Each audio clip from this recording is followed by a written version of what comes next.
హైదరాబాద్ లో జరగబోయే మనీ మంత్ర money manifestation classes కి ఇప్పుడే కాల్ చేసి రిజిస్టర్ అవ్వండి.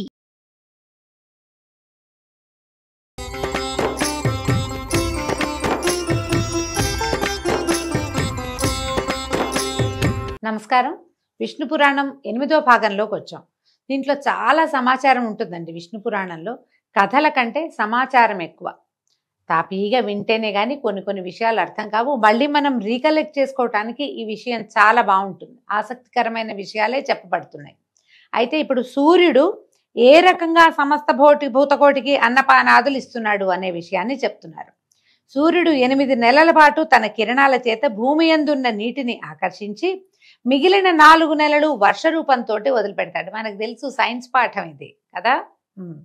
ఆ నీరు అన్నపానీయాలకి ఉపయుక్తం అవుతుంది. ఎట్లా వెళ్తుందంటే మేఘాల్లోకి వెళ్తాయి, నీటిని ఆకర్షిస్తాయి, నీళ్ళు ఎవాపరేట్ అవుతాయి, మేఘాల్లోకి వెళ్తుంది, మేఘాలు వర్షాన్ని కురిపిస్తాయి. దీనికి ఒక సీజన్ ఉంది ప్రత్యేకంగా, మనకు తెలుసు కదా. కాలాత్ముడైన సూర్యదేవుడు తన తీక్ష్ణ కిరణాల చేత జలమునంతటినీ ఆకర్షించి దాన్ని చంద్రమండలంలో ఉంచుతాటండి. పురాణాలు ఇట్లా చెప్తాయి. మన సైన్స్ కొంచెం అటు ఇటుగా కాస్త ఒక మాదిరిగా చెప్తుంది అనుకోండి. చంద్రుడు ఆ జలాన్ని వాయునాళాలతోటి ఆకాశంలో ఉంచుతాడు. వాయుజల ధూమజ్యోతి సంయోగంతో మేఘాలు పుట్టి కాలానుసారంగా వాయుబంధాలని వదులుచుకుని గగనాన ఉన్న నీటిని కిందకి విడుస్తాయి. అదే వాన కురవటం అని చెప్పుకుంటాం. మనకి సైన్స్ పాఠం కాస్త తేడాగా కానీ ఇదే చెప్తుంది. పైన వ్యాపించిన సూర్యకిరణాల వల్ల గంగాజలం వానల జల్లులో కలిసి భూమికి వస్తుంది. ఆ విధంగా భూమిపై ప్రవహించే నీరు పుణ్యప్రదమవుతుంది. మనం ఇంకోటి కూడా చెప్పుకుంటామండి, వర్షపు నీళ్లు చాలా మంచివి. తొలి వర్షం కాకుండా వర్షాలు కురుస్తుంటే మొదటి రోజు కాకుండా 2వ రోజు నీళ్లు చాలా మంచివని చెప్తారు. అవి పట్టుకుని హెయిర్ కండిషనర్గా కూడా వాడుకోవచ్చు, తాగటానికి వాడుకోవచ్చు. వాన పడిందంటే ఎప్పుడో మన నెల క్రితం పాతి పెట్టిన ఆవగింజ నీళ్ళ మాకు పడేసింది మొలిచేస్తుంది. అమృత తుల్యంగా ఉంటుంది అన్నమాట. వాన పడిందా అమృతమే ఇంకా భూమికి. అది ఎక్కడెక్కడెక్కడెక్కడి చెట్లు చిగురు చేస్తాయి. దేనివల్ల?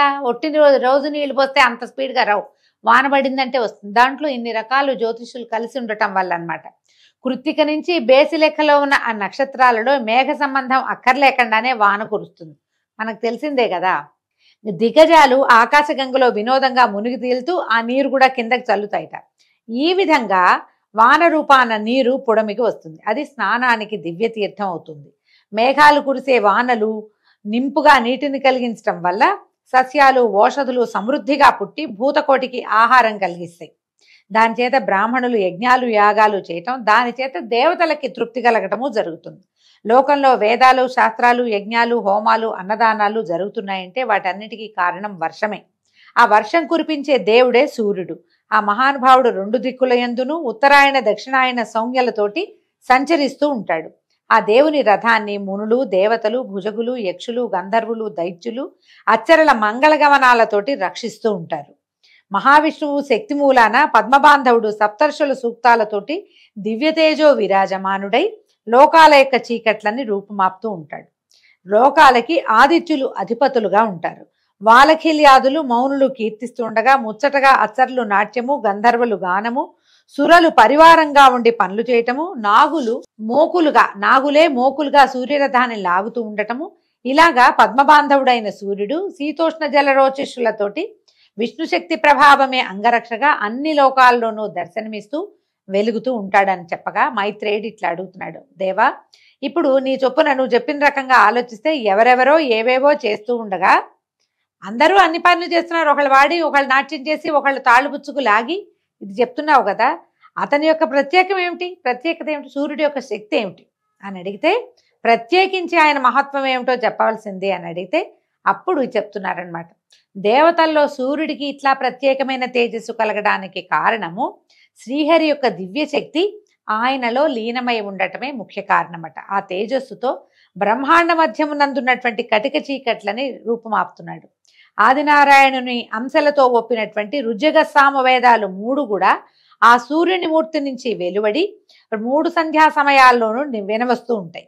అగ్నిజ్వాలతో రూపొందిన దీపము ఇంటి నడుమ నుండి ఇంటనున్న చీకటిని పోగొట్టినట్టుగా ఆ మహావిష్ణువు తేజస్సులోని సహస్రాంశము మార్తాండుని యందు సంక్రమించి బ్రహ్మాండ నడుమ వెలుగుని కలిగిస్తోంది. ఈ విధంగా చైత్రాదిగా 12 నెలలతో ప్రత్యేకముగా దేవ ఋషి యక్ష గంధర్వాదులతో కలిసి శీతోష్ణ జలాలు కిరణాలుగా విష్ణుతేజో విరాజమానుడై దేవపితృ మానవ లోకాలకి సూర్యుడు తృప్తిని కలిగిస్తున్నాడు. ఆ సూర్యుని కిరణాల యందున్న సుషమ్న అనే కళ చంద్రమండలానికి అభివృద్ధిని కలిగిస్తూ ఉంటుంది. సుషమ్న నాడి, మనకి ఈ పేరు కూడా తెలుసు కదా. అమృతమయములైన సూర్యకిరణములు వృద్ధి పొందిన చంద్రమండలమునందున్న అమృతమును దేవసమూహం కృష్ణపక్షమునందు ఆస్వాదిస్తూ భాసిస్తుందట. చంద్రుడు శుక్లపక్షంలో సూర్యప్రభ వల్ల పుష్టిని పొందుతాడు. ఆ అమృత కిరణుని వల్ల దేవతలకు అర్ధమాసము, పితృగణాలకు పూర్ణమాసము, మానవులకు సర్వకాలము తృప్తి కలుగుతూ ఉంటుంది. ఇదంతా సూర్యుడి వల్లే జరుగుతుందని విష్ణు పురాణం చెప్తోందండి. చంద్రుడి రథమునకు సంబంధించిన గుణాలు జలంలోంచి పుట్టాయి, జలమయాలుగా ఉంటాయి. మొల్ల పువ్వు వన్న కలిగినవి, తెల్లగా మొల్లలంటే మల్లెపూలు. వాటి నడక క్రమంగా ఉండదు. వాటి సంచారానికి ఆధారము ధ్రువుడు. కుడి ఎడమ భాగాలు కల్పాంతం వరకు నడుస్తూ ఉంటాయి. ఆ విధంగా అవి సూర్యరథాశ్వాల్లాగా దృఢ బంధములై సంచరిస్తాయి. చంద్రుని కిరణాలు వృద్ధి క్షయము కలిగి ఉంటాయి. చంద్రుని పుష్టికి ఆధారం సూర్యుడు. మనకు తెలిసిందే, 15 రోజులు బ్రైట్గా ఉంటాడు చంద్రుడు. తర్వాత ఏమవుతుంది, కిరణాలు తగ్గిపోతాయి. ఓసారి పొడుగ్గా సాగిన కిరణం రెండోసారి కూర్చగా అయిపోతుంది రెండో భాగంలో. కృష్ణపక్షంలో అమృతమయములైన చంద్రకిరణాలు ఒక్క కళ మిగులుగా దేవతలు పీలుస్తూ ఉంటారు. అవి ఎలా తగ్గుతాయంటే, మనకేంటంటే సూర్యగమనంతో చంద్రుడి కళ తగ్గుతుంది. అది పక్కకి తిరగటం వల్ల, భూమి పక్కకి వెళ్ళిపోవటం వల్ల నీడ పడిపోతుంది. కాబట్టి మనకి చంద్రుడు కనపడ్డ అనుకుంటాం. వీళ్ళు ఏం చెప్తున్నారంటే, చంద్రకిరణాలని దేవతలు తీసుకుంటారు, అందుకని ఉండదని చెప్తున్నారు. శుక్లపక్షంలో సూర్యకిరణ ప్రభావం చేత దినదినము వృద్ధి పొందుతూ ఉంటాయి. చంద్రుడిలో ఉన్న 15వ కళని పితృదేవతలు పానం చేస్తారట. అంటే దేవతలు తీసుకుంటారని చెప్పాం కదా, అందుకని ఈ 15వ కళ అమావాస్య నాడు ఉండే ఆఖరి కళని పితృదేవతలు తీసుకుంటారు. కాబట్టి అమావాస్య పితృతిథి అని చెప్తారు. ఆ రోజున పితృతర్పణం విడవటం కూడా ఆచారంగా కనపడుతుంది. చాలా ప్రాంతాల్లో చేస్తారు. అమావాస్య నాడు చంద్రుడు లతలయందుండి చెట్లలో అమృతం నింపి సూర్యుడిలో చేరతాడు. కనుక ఆ ఆకుని గోటితో గిల్లినవాడు బ్రాహ్మణ హత్య చేసిన పాపం చుట్టుకుని అధోగతుడై చాలా కాలం కష్టపాటుని అనుభవిస్తాడు. అందుకని ఏం చెప్తారంటే, అమావాస్య తిథి నాడు చెట్ల తులసి కూడా కొయ్యొద్దని చెప్తారండి. చాలా చోట్ల పెద్దవాళ్ళు తులసి కొయ్యొద్దు, ఆ రోజున మనం గరిక తీసుకురావద్దు, ఇవన్నీ విశేషంగా చెప్తారు. మిగిలినవన్నీ మనం చేయం. కానీ వేదాధ్యయనం చేసిన వాళ్ళు అనధ్యయన తిథిగా అమావాస్య నాడు వేదాధ్యయనం చెయ్యరు. చాలా ప్రత్యేకంగా చెప్పబడుతుంది. ఈ సూర్యేందు సంగమం పర్వం అని ఈ సంజ్ఞ కలిగింది. ఈ పర్వదినం అంటారనమాట దాన్ని. ఆ సమయంలో చంద్రుని 15వ కళ సూర్యుని ఎందు కలుస్తుంది, అమావాస్య అని పేరు పొందింది. ఆనాడు సూర్యుడు ఏకకళామాత్రుడై లతలందు చెట్లయందు జలరూపాన ఉంటాడు. ఆ విధంగా లతలు, చెట్లు, ఓషధులు, పశువులు, మనుష్యులు, జలసంతతి చంద్రుని వలన సంజీవనం కలిగిన వాళ్ళు అవుతారు. ఈ సంజీవనం ఉంది, వాటి మధ్యలోకి అమృతం వెళ్ళింది. కానీ అవాళ మనం ముట్టుకోకూడదన్న విషయం ఉంది కదా, ముట్టుకోవద్దు అని చెప్తారు. అక్కడి నుంచి చూడండి, గాలి నుంచి అగ్ని నుంచి పుట్టిన రథమునందు వాయువేగం కలిగిన 8 గుర్రాలు లాగుతుండగా చంద్రుని యొక్క కుమారుడైనటువంటి బుధుడు ఉంటాడట. బుధుడు యొక్క గుర్రాల వన్నె గోరోజనం ఛాయ. గోరోజనం అంటే నాకు తెలిసి పసుపు నెయ్యి కలిసింది అని చెప్తారండి. కానీ మీ గోరోజనం అంటే ఒక ప్రత్యేకమైన రంగు అనుకోండి. అది శుక్రుడు అంబుల పొది, అపురూపమైన జెండా, చక్కని గుర్రాలు కలిగిన రథంలో ఉంటారు. నవగ్రహాలు ఎలా ఉంటాయో చెప్తున్నారు. అంగారకుడు కెంపు వన్న కలిగిన గుర్రాలు కలిగి ఉంటాడు, ఎర్రగా ఉంటాడు అంగారకుడు. అగ్నియందు పుట్టిన 8 అంచుల బంగారు రథాన్ని ఆధిరోహించి కనిపిస్తాడట. గురువు తెల్లని 8 గుర్రాలు పూంచిన బంగారు రథంలో ఉండి ఒక్కొక్క రాశి యందు ఒక్కొక్క సంవత్సరం సంచరిస్తాడు. సూర్యుడేమో ప్రతి నెల రాసులు మారుతాడు. ఈ గురువు ఏడాదికి ఒకసారి మారతాడనమాట. గురు సంక్రమణం కూడా జరుగుతుంది. శని చిత్రవర్ణములు ఆకాశం నుంచి పుట్టినవి అయినటువంటి గుర్రాలు పూంచిన రథం నందుండి ఒక్కొక్క రాశి యందు 2.5 సంవత్సరాల పాటు తిరుగుతాడు. ద్వాదశ రాశుల్లోనూ శని 2.5 సంవత్సరాలు ఒక్కొక్క రాశిలో కనిపిస్తాడు. ఇవన్నీ మనం ఈ జాతక చక్రాలు అవి చెప్పేటప్పుడు తెలుసుకుంటూ ఉంటామండి. రాహువు నల్లని 8 గుర్రాలు పూంచిన బూడిది వన్నయ్యగిన రథంలో ఉండి సవిలాసంగా సంచరిస్తాడు. తాను తిరుగుతూ ఉన్న నక్షత్రాలకు పర్వదినములందు సూర్యుడు గాని చంద్రుడు గాని వచ్చినట్లయితే పట్టుకుంటాడు. సూర్యుని గాని చంద్రుడు గాని, దాన్నే మనం గ్రహణంగా చెప్పుకుంటాం. రాహువు పట్టుకోవటం తెలుసు కదా మనకి. కేతువు లక్కరంగు వాయువేగం కలిగిన 8 గుర్రాలు పూంచిన పొగరంగు రథం నందుండి సంచరిస్తాడు. ఇవి కూడా మనకి క్లియర్గా మండపారాధనలో కనిపిస్తాయండి. ఇలాగా సూర్యాది గ్రహాలు, నక్షత్రాలు ధ్రువుని యందు దృఢబంధములైన వాయునాళాలు ఆధారంగా సంచరిస్తూ ఉంటాయి. చక్రధరుని ఆజ్ఞ ప్రకారము జ్యోతిష్ చక్రం ఈ విధంగా తిరుగుతూ ఉంటుంది. ఆ చక్రమునందున్న శింసుమారము రాత్రులందు చూచిన వారు పుణ్యాత్ములు ధర్మాత్ములు అవుతారు. మనం శింసుమారాన్ని ఎప్పుడు చూస్తాము తెలీదు మనకి. ఈ నాసా వాళ్ళు తీసిన ఫోటో వల్ల చాలా మంది దగ్గర ఆ ఫోటో ఉందండి. ఎవరి దగ్గరైనా ఉందేమో చూడండి, ఇంటర్నెట్లో కూడా దొరకడానికి అవకాశం ఉంది. శింసుమారాదిగా ఇవన్నీ విష్ణు రూపాలుగా భావించు. జ్యోతిష్ చక్రము, లోకాలు, నదీనదాలు, సముద్రాలు, పర్వతాలు, భువనాలు, దిక్కులు అన్ని జీవరాశులు విష్ణువే. పుడమినందలి మన్ను కుండ మొదలైన రూపాలు పొందినట్లుగా విష్ణు శక్తి వివిధ రూపాల్లో విలసిల్లుతుంది. బ్రహ్మ సృష్టితో రూపించిన ఈ ప్రపంచ ప్రవర్తన అంతా కూడా విష్ణుమూర్తిదే. అయినా కూడా వస్తుభేద ప్రవృత్తితోటి ఉంటాయి. అంటే ప్రపంచం అంతా విష్ణుమయమే. ఒకటి నా రూపంలో, ఒకటి మీ రూపంలో ఉంటుంది.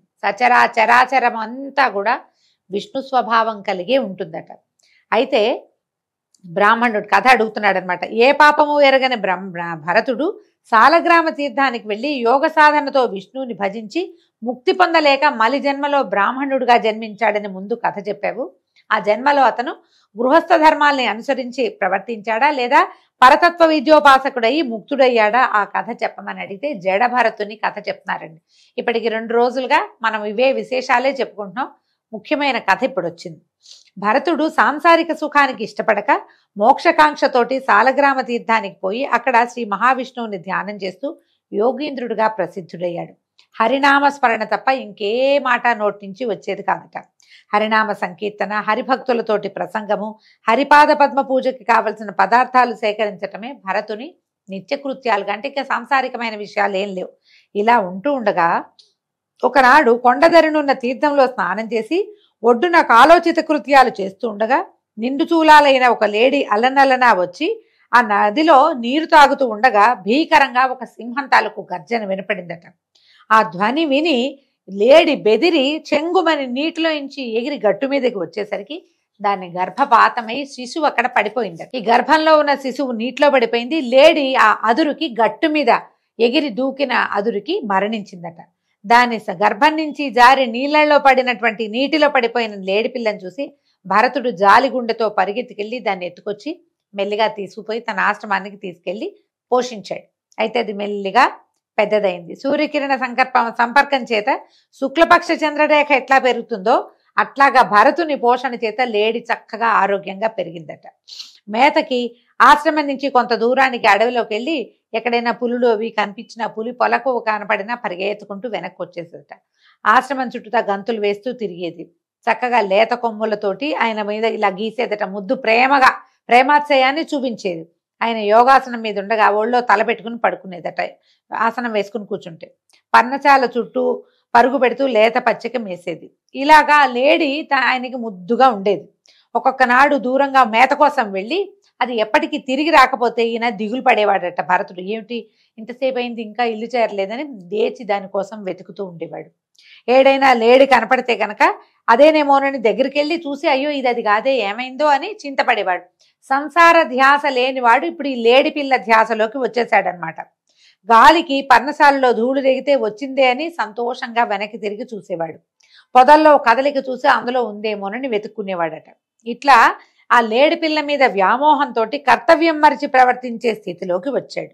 సతీ సుతులను బంధుమిత్రులను రాజ్యవైభవాన్ని విడిచి కైవల్యకాంక్షతోటి అడవికి వచ్చి యోగాభ్యాసంతో నారాయణుణ్ణి ధ్యానిస్తూ ఉన్నటువంటి భరత క్షితిపతి ఈ లేడి సంబంధంతో భ్రాంత చిత్తుడై కైవల్య ప్రాప్తికి దూరమైపోయాడు.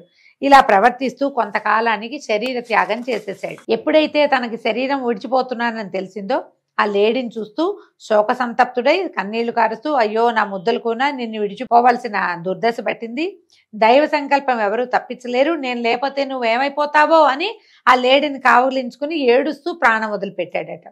పూర్వజన్మ వాసన వదలక ఒక లేడి కడుపున పుట్టి తల్లిని విడిచి సాలగ్రామ తీర్థానికి పోయి మళ్ళీ యోగ పద్ధతిని అవలంబించాడు.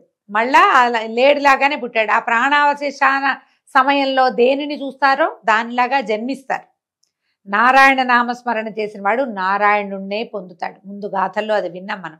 కార్తీక పురాణంలో చక్కగా చెప్తారు. అది గుర్తుండి ఉంటుంది అందరికీ. మొదటి కథల్లోనే ఉంది అది కదా. అయితే ఇప్పుడు అలా పొందిన వాడి పరిస్థితి వేరు. ఈ లేడి లేడి లేడి అని దాన్నే స్మరిస్తూ ఉన్నటువంటి భరతుడు లేడిగానే జన్మించి కానీ మెల్లిగా తెలుసుకున్నాడు. తెలుసుకుని మళ్ళీ సాలగ్రామ తీర్థానికి వెళ్ళి ఎండుటాకు దేహాభిమానం విడిచి ఎండుటాకులు కసబు ఏదంటే ఆకుపచ్చగా లేతగా ఉన్న ఫుడ్ కాకుండా ఏదో గడ్డి ఏది దొరికితే అది తిని చివరికి శరీరాన్ని విడిచాడు. విడిచిన తర్వాత ఏమైంది? ఒక యోగి వంశంలో పుట్టి వేదాంక వేదాత్వ తత్వజ్ఞుడై జ్ఞాని అయి బ్రహ్మజ్ఞాని అయి స్వకులాచార ప్రవర్తనుడై పూర్వజ్ఞాన గరిష్ఠుడయ్యాడు. వేషం జడవేషం అంటే లోకజ్ఞానం లేని మూఢ పద్ధతి కాలానుసారంగా ఉపనీతుడయ్యాడు. ఎప్పటికో ఆయనకు కలిగిందట జ్ఞానం. గురువు చెప్పేవి తన వివేకానికి మారకములుగా తలచి వాటిని వినక తిరస్కరించేవాడు. తొలి పుట్టుకలో లేడి సంబంధం వల్ల కలిగిన దోషం చేత అనేక దుఃఖాలు అనుభవించిన వాడు కనుక అందరూ ఆక్షేపించే పనులే చేసేవాడు. అయితే యోగి ప్రచ్ఛన్న వృత్తితోటి ఉండకపోతే పరమతత్వ విచారణ కలగదని ఒకప్పుడు బ్రహ్మ చెప్పిన మాటను అనుసరించి మూఢవేషము, గ్రామ్య భాష, అస్పష్టంగా మాట్లాడడము, మురికి పట్టిన దేహము, దుమ్ము కమ్మిన జుట్టు, బెదురు చూపులు, నీరు కారే దంతాలు, వెర్రి ఆటలు, వికారపు కేకలు, తప్పటడుగుల నడక ఇలా ఉంటున్నాడట. ఈ కడుపు మీదకి చొంగగార్చుకుంటూ తుమ్ముతూ ఉమ్ముతూ మట్టి ముద్దలు బంతుల్లాగా చిమ్ముతూ మాసిన చింకిపాత కట్టి తిరుగుతూ ఎవ్వరూ దగ్గరికి చేరనీయని రీతిగా ప్రవర్తిస్తూ అలా ఉండేవాడనమాట. చదువు మాన్పించి విద్యార్థులను ఈడ్చుకుపోయి ఆటలాడిచ్చేవాడు. వేద విద్వాంసులను చూసి వెక్కిరిచ్చి నవ్వేవాడు. అందరూ అసహించుకునేలాగా అసభ్య చేష్టలు చేసేవాడు. జాతి మత విచక్షణ లేక ఆకలికి ఎవరి ఇంటనో ఇంత ఆహార పదార్థం యాచించి తెచ్చుకుని తినేవాడు. నీచ వేషము, నికృష్ట గుణాలు కలిగిన వాడే ఏకాకిగా ఉండేవాడు. ఇట్లాగా బాల ఉన్మత్త పిశాచ భావాలతో ఉంటూ గుగ్గిళ్ళు, ఆకులు, కూరలు తింటూ దేహయాత్ర నడుపుతూ ఉండగా తండ్రి దివగతుడయ్యాట. తన తండ్రి చనిపోయాడు. సోదరులు బంధువులు చేసే పొలం పనులు ఒకప్పుడు తానే ముందెళ్ళి ఆ పని చేసేసేవాడు. బలిష్టమైన శరీరం కలవాడే మోటు పనులు చేస్తూ ఆహార పదార్థాల కోసం వారికి వీరికి సహాయం చేసేవాడు. ఇలా ఉండగా ఒకనాడు ఏం జరిగింది అంటే, ఇప్పుడు ఒకదాని మీద వ్యామోహంతో ఉండి ఆ మోహంతో చనిపోయిన వాళ్ళు తర్వాత జన్మల్లో ఇలాంటి ప్రవర్తన వస్తుంది. ముందు అతనికి జ్ఞానం ఉంది, కైవల్యం కోసమే తపస్సు మొదలుపెట్టాడు, కానీ మళ్ళీ వ్యామోహంలోకి పడిపోయాడనమాట. వీరరాజు అనే రాజు వివేకశాలి, సంసార దుఃఖాలతోటి నలిగి మోక్షంపై కోరిక కలిగి సమస్తము విడిచి కపిల మహర్షి దగ్గరికి వెళ్ళడానికి సంసిద్ధుడై అందలం ఎక్కి వెళ్తున్నాడట. అప్పుడు ఆ అందలం దగ్గరికి వెళ్ళి ఆ రాజసేవకుడు ఒక ఆయనకి దగ్గరికి వెళ్ళి ఆకలిస్తోందని అడిగేసరికి అతను ఏం చేశాడట, ఈ జడభరతుడికి ఆహార పదార్థం ఆశ చూపి పల్లకి కొమ్ము అందించాడు. ఆ రాజభటుడు ఇతనికి నా పల్లకి మొయ్యి నీకు అన్నం పెడతానని చెప్పి పల్లకి మోయిస్తున్నాడట. అయితే ఏమైంది, ఏదో ఆలోచిస్తున్నాడు. ఏం ఆలోచిస్తున్నాడో అతనికి తెలియటలా. అటు ఇటు చూస్తున్నాడు. అందలం ఎత్తు తక్కువలుగా కింద మీదగా నడవటం గుర్తించి లోపలున్న రాజు మోసే వాళ్ళని అదిలించి సరిగ్గా నడవండి అన్నాడు. ఏంటంటే చూపు అటు ఇటు పడేసరికల్లా సాఫీగా వెళ్ళటల్లా. ఈ అందలం అంటే పల్లకి. ఆ పల్లకి మోసేవాళ్ళు అడుగులు సరిగ్గా వేస్తే లోపలున్న కూర్చున్న వాళ్ళకి స్థిమితంగా ఉంటుంది. వాడు ఇట్లా కింద మీద అయ్యి ఊపుతున్నాడు అనుకోండి, లోపల ఉన్న వాళ్ళు కదిలిపోతారు. మన బస్సు కారు గుంటల్లో పడితే మనం ఏమవుతాం, అలాగే అవుతుంది. అయితే లోపలున్న రాజు కేకేశాడట. అప్పుడు కేకేసరికల్లా వాళ్ళు ఏం చెప్పారంటే, బాబు మా తప్పు కాదు ప్రభు, ఈ మనిషి ఎవడో ఓ పక్కన దూరి మోస్తూ సరిగ్గా నడవకుండా ఉన్నాడు అనేసరికల్లా ఈ రాజు ఆ జడ బ్రాహ్మణుడిని చూసి ఇలా అన్నాడట, ఏమయ్యా ఇంత బలిసున్నావు, అందలం మోసేవాడివి ఎగుడు దిగుడు లేకుండా నడవద్దా, నడిచి అలసిపోయావా అని అడిగేసరికల్లా జడుడు ఇలా చెప్పేట. జడభరతుడు అంటే తల జడ కాదండి, మొద్దుగా ఉన్నవాడని జడుడని. ఏమన్నాడు, అలసిపోవటం నాకు తెలీదు, ఎలా నడుస్తున్నానో చెప్పలేను, నా శరీరం బలిసి ఉండటానికి కారణం ఏమిటో, అలాగే అందలం నేను మోస్తున్నానా అని ఏదో మాట్లాడుతున్నాడు అనమాట. కనిపిస్తున్నావు శిబిక, నీ భుజం మీదే ఉంది, నువ్వు కనపడుతున్నావు, నీ భుజం మీదే ఉంది కదా ఇది, నీ మాట నాకు అర్థం కాలేదు అని రాజు అడిగేసరికల్లా ఇతను అన్నాడు, రాజా నువ్వు అందలంలో ఉండటం నేను మోయటం ఇదంతా మిథ్య, ఎవరు ఎవరిని మోస్తూ ఉంటారో చెప్తాను వినమన్నాడు. అంటే ఈ అయోమయ స్థితిలో కనపడుతున్నటువంటి జడభరతుడు ఈ వాక్యాలు చెప్తున్నాడు. ఎంత బాగా చెప్పాడో చూడండి. భూమి పాదాల బరువుని, పిక్కలను పాదాలు, తొడలని పిక్కలు, కడుపుని తొడలు, కడుపు వక్షమును, వక్షము భుజాలను, భుజాలు అందలాన్ని భరిస్తున్నాయి. అందలం నీ బరువుని మోస్తోంది, నీతో పాటు అందలాన్ని వారు వీరు మోస్తున్నారు. నిన్ను నన్ను వీళ్ళని సకల పదార్థాలని పృథివ్యాధి పంచభూతాలు భరిస్తున్నాయి. ఇంకా సాత్వికము మొదలైన గుణాలు కర్మఫలాలు. ఆ కర్మలు మాయారూపాన అన్ని జంతువుల్లోనూ పలు రూపాలుగా ఉంటాయి.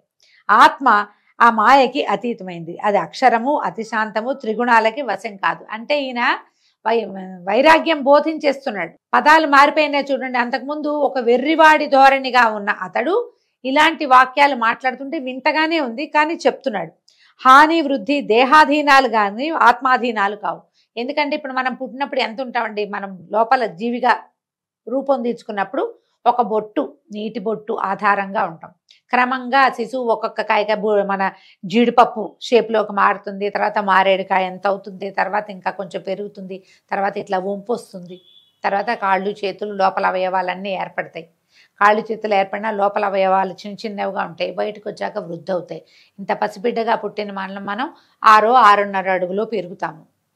ఇదంతా కూడా శరీరం పెరుగుతుంది, దేహమే పెరుగుతుంది. అందులో ఉన్నటువంటి ఆత్మకి హెచ్చు తగ్గు లేవు. నేర్చుకునేదంతా దేహమే, ఆత్మది ఏమీ లేదు. అది అట్లాగా తామరాక మీద నీటి బొట్టులాగా ఉంటుంది. చిన్న తామరాక మీద ఉన్న నీటి బొట్టు ఆకింత పెద్దదయ్యేదాకా అదే బొట్టుగానే ఉంటుంది, ఏమీ తేడా రాదు. ఆ విషయం చెప్తున్నాడు. వృద్ధి హాని వృద్ధి దేహాధీనాలే.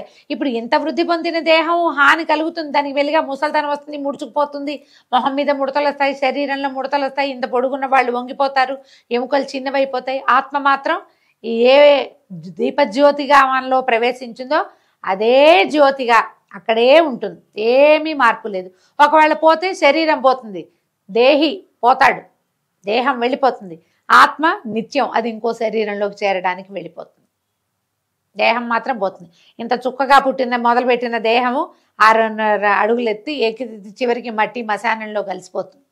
దాన్ని ఆధారంగా లోపల ఉన్న ఆత్మ మాత్రం ఎక్కడికి వెళ్ళదు, ఏమీ అవ్వదు, పెరగదు, తగ్గదు. ఎలా ఉన్న జ్యోతి స్వరూపం అలాగే ఉంటుంది. కాబట్టి నన్ను ఏ విధంగా బలిష్ఠుడు అన్నావో నువ్వు, ఇప్పుడు నేను చెప్పిన భూమి పాదాలు మొదలవు భరించే వరువుని విమర్శిస్తే ఈ అందలం వరువుని నువ్వు నేను కూడా మోస్తున్నట్టే. ఇప్పుడు అలా జరుగుతున్నప్పుడు, ఇలాంటివి జరుగుతుంటే నేనే మోస్తున్నానని నువ్వు ఎలా చెప్తావు? నువ్వు బరువు మోస్తావు, సరిగా మోయవా అని నన్ను అడగకూడదు. నువ్వు ఈ అందలం బరువు భూమి వృక్షము పర్వతాల్లో ఏ పదార్థంలో పుట్టిందో చెప్పగలవా నువ్వు అని ఉపన్యాసించి మౌనిగా శిబిక మోస్తూ నడుస్తున్నాడట. కామ్గా అయిపోయాడు, నిశ్శబ్దంగా ఉన్నాడు. రాజు ఇదంతా ఎక్కువ తర్కించుకున్నాడు. నేనేం విన్నాను, నాకేమర్థమవుతోంది, అసలు ఈ చెప్పిన వాడెవడు, దీనికి అర్థం ఏమిటి అని కొంచెం లోపల ఆలోచించుకునేసరికల్లా ఒక బ్రహ్మాండమైన విషయము జడుడుగా మొద్దుగా మాసిపోయి మకిలి పట్టిపోయిన మురికి వస్త్రాలలో ఉన్నటువంటి మహానుభావుడిలాగా కనపడ్డాడు ఆ ఉన్నవాడు.